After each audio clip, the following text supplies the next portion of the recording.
Hi, I'm Steve Hendricks, and I'm going to be reading Running Rhino, written by Mwani Hadatha and Adrian Kinwani did the illustrations. So let's begin.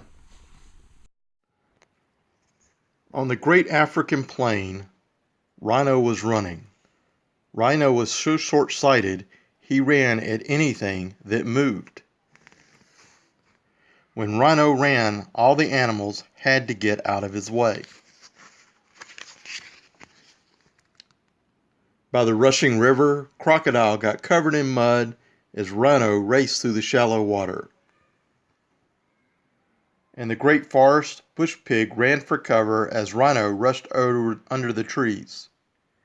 And on the dry and dusty plain, Tick Bird got knocked out of her nest as the Rhino ran by.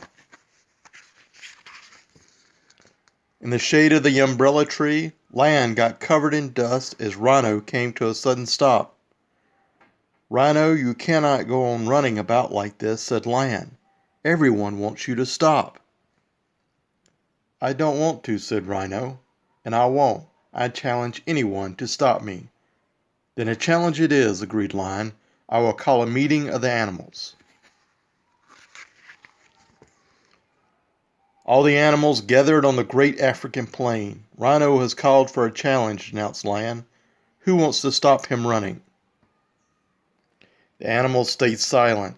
Even Elephant didn't want to challenge Rhino in his long, sharp horn. "I will challenge Rhino," said Tickbird quietly. All the animals looked at Tickbird in surprise. "If I win," said Tickbird, "Rhino must go and live on the steep, stony slopes and leave us all in peace." "If I win," snorted Rhino, "I will run and run even more."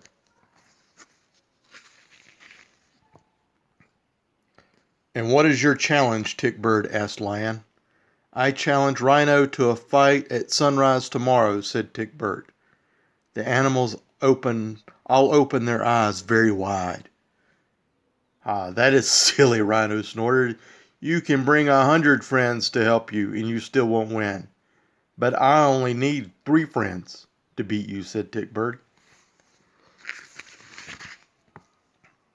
That evening, Rhino began to worry.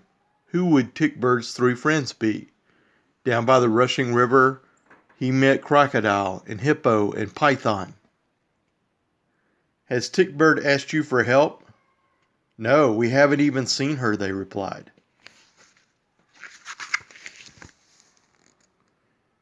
In the great forest, Rhino met Giraffe and Buffalo and Elephant. "Has Tickbird asked you for help?" he said. "No, we haven't even seen her," they replied. Rhino stopped worrying and went to sleep. The next day, all the animals gathered on the great African plain. The sun was showing, but Tickbird was nowhere to be seen. "Of course Tickbird isn't coming," Rhino snorted. "She is too scared." But just then Tickbird arrived. She was carrying 3 tiny gourds. "The sun is rising. The challenge begin," announced Lion. Rhino stamped and puffed loudly and rushed at Tickbird with a massive snort. Tickbird tipped over one of the little gourds, and out came Mosquito. Mosquito flew to Rhino and bit him on his nose. "Ow!" yelled Rhino, skidding to a halt. "Do you give up?" called Tickbird. "No," snorted Rhino.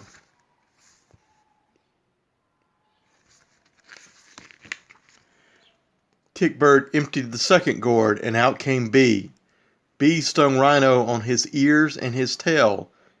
"Ouch!" yelled Rhino, running around in circles. "Do you give up?" called Tickbird. "Never," snorted Rhino. Then Tickbird tipped over the last gourd, and out came Ant. Ant crawled up Rhino's leg and bit him behind the knee, under his tummy, and even on his horn. "Stop it! I give up!" yelled Rhino, rolling in the dust to try and stop the dreadful itching and tickling. "Tickbird wins," announced Lion to the cheering crowd. Now Rhino must live on the steepy stone slopes and leave us in peace. Rhino stomped off, all itchy and scratchy and cross, but Tickbird flew after him. "I will sit here on your back now and then," said Tickbird kindly, "and I will peck you to show you I'm here, and I will always warn you if there is danger." "Frumph," puffed Rhino. "Then you won't have to run all over the place all the time. Agreed?" said Tickbird. "Agreed," snorted Rhino. And nowadays, Rhino wanders by himself on the steep, stony slopes.